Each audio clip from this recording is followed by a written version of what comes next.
आज हम आपके साथ डिस्कस करेंगे कार्नोट थ्योरम। हमने पिछले लेक्चर में पढ़ा था कि ideal heat engine Carnot heat engine has maximum efficiency. पर ये प्रैक्टिकल कंडीशन पर जो हीट इंजन है उनकी जो एफिशिएंसी होती है 5 to 25% होती है। पर जो ideal heat engine Carnot heat engine है उसकी हमने एफिशिएंसी कितनी एज्यूम की कि वो 100% है।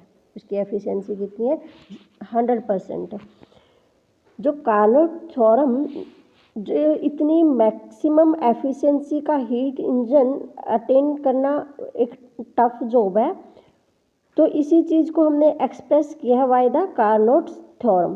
कार्नोट्स थ्योरम को हम 2 पार्ट्स में डिस्कस करेंगे कि what is the statement of a Carnot theorem. Carnot theorem state that no heat engine can be more efficient than a reversible heat engine working between same temperature. First part को proof करने के लिए हमने दो heat engine ले लिए। एक irreversible heat engine है जिसको हम आई से रिप्रेजेंट कर रहे हैं, और ये सोर्स और सिंक जो कि T1 और T2 टेम्परेचर पर है।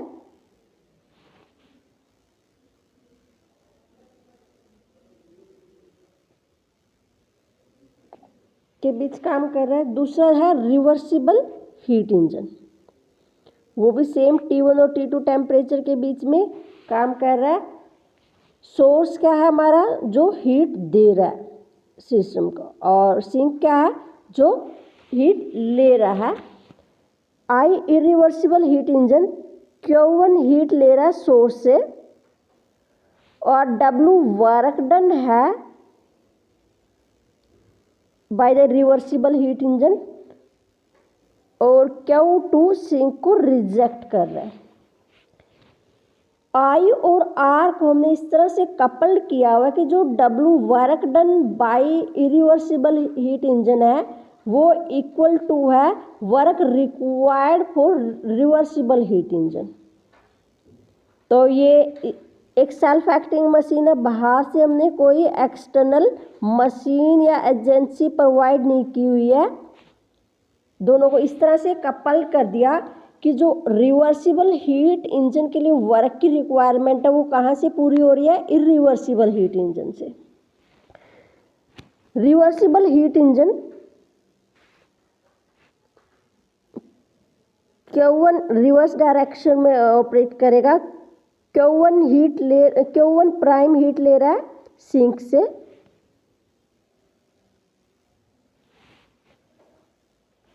Q2 प्राइम Q1 प्राइम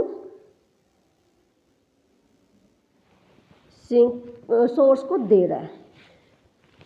तो N I efficiency of irreversible heat engine क्या होगी? Ratio of work done by input heat W by Q1। और रिवर्सिबल हीट इंजन की एफिशिएंसी क्या होगी? नीटा आर से रिप्रेजेंट कर दिया, work on the reversible heat engine divide by heat. First statement में कि हमने अज्यूम कर लिया कि जो फर्स्ट स्टेटमेंट क्या है कि no irreversible heat engine have efficiency more than reversible heat engine working between same temperature. हम अज्यूम कर लेते हैं कि इरिवर्सिबल हीट इंजन की एफिशिएंसी ज़्यादा है रिवर्सिबल से। तो N I eta I greater than eta R, तो W by Q1 greater than W by Q prime Q1 prime. तो यहाँ से वर्क डन सेम है तो Q1 prime greater than Q1 आ गया।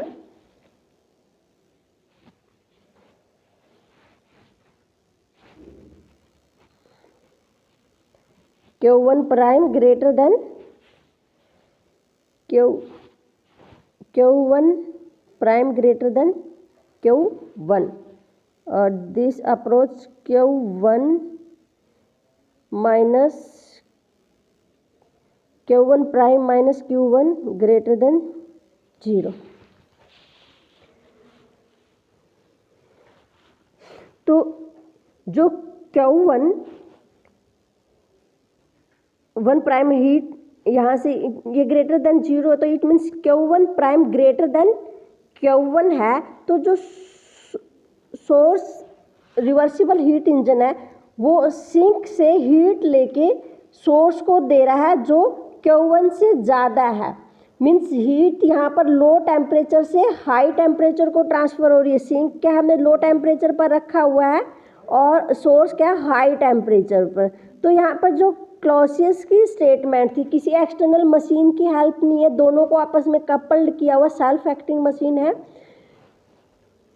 कि तो यहाँ पर क्या है कि हीट लो टेम्परेचर से हाई टेम्परेचर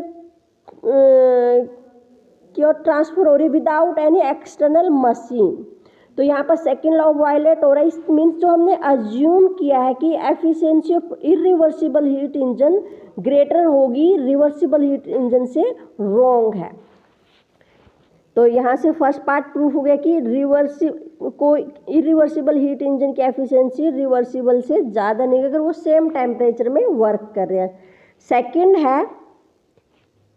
सेकेंड कि all the reversible heat engine have same efficiency working between same temperature.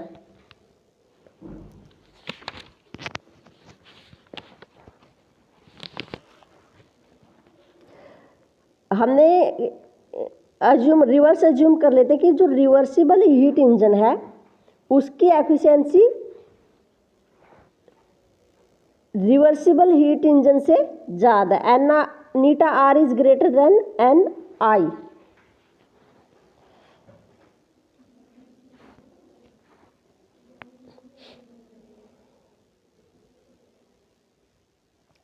यहाँ पर भी क्या है, सेकेंड लॉ वायलेट हो रहा है। जो कंक्लूजन निकल के आएगा वही सेम कि जो हीट है वो सिंक से जो कि लो टेम्परेचर पर है, सोर्स जो कि हाई टेम्परेचर है को ट्रांसफर हो रही without any help of external agency, external machine.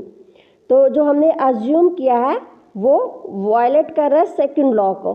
तो इट मीन्स जितने भी रिवर्सिबल हीट इंजन है उनकी एफिशिएंसी सेम होगी if they are working between same temperature.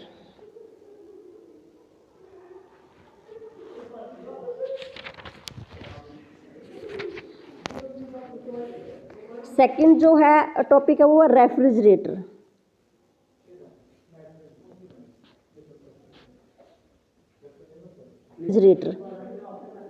Refrigerator क्या है, रिवर्स डायरेक्शन में काम करेगा। जो कोल्ड रिजर्वोयर है वो सोर्स की तरह एक्ट करेगा और जो सराउंडिंग हॉट रिजर्वोयर है वो सिंक की तरह काम करेगा। और जो रेफ्रिजरेटर की एफिशिएंसी है वो बीटा से रिप्रेजेंट करेंगे। उसका क्या हो गया, beta coefficient of performance of a refrigerator. अगर Q2 amount of heat absorb है फ्रॉम द कोल्ड रिजर्वोयर और W वर्क डन है बाय द एक्सटर्नल मशीन, तो एफिशिएंसी क्या हो जाएगी रेफ्रिजरेटर की, Q2 by W।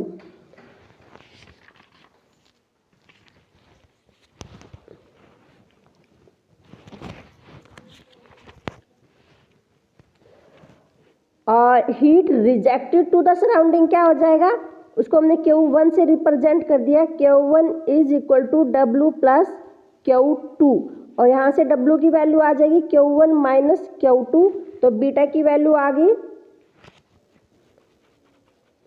Beta coefficient of performance of a refrigerator Q2 by Q1 minus Q2। इसको further solve करेंगे in form of temperature expression को derive करने के लिए। तो एक्सप्रेशन हो जाएगा T2 by T1 minus T2। तो इससे ये कंक्लूड निकला कि जितने भी रेफ्रिजरेटर है वो उनकी एफिशिएंसी किस पर डिपेंड कर रही है, temperature of cold reservoir and temperature of hot reservoir, means they all will have equal efficiency depending on temperature of cold and hot reservoir. यहाँ पर रेफ्रिजरेटर को आप हीट पंप भी कह सकते हैं, क्योंकि ये वाटर पंप की तरह लो लेवल कोल्ड रिजर्वायर से हाई हॉट रिजर्वायर में हीट ट्रांसफर कर रहा है। और यहाँ पर सेकंड लॉ ऑफ थर्मोडायनेमिक्स भी वायलेट नहीं हो रहा है, क्योंकि यहाँ पर हीट को कोल्ड से हॉट में ट्रांसफर करने के लिए हमें एक एक्सटर्नल मशीन का यूज किया हुआ है।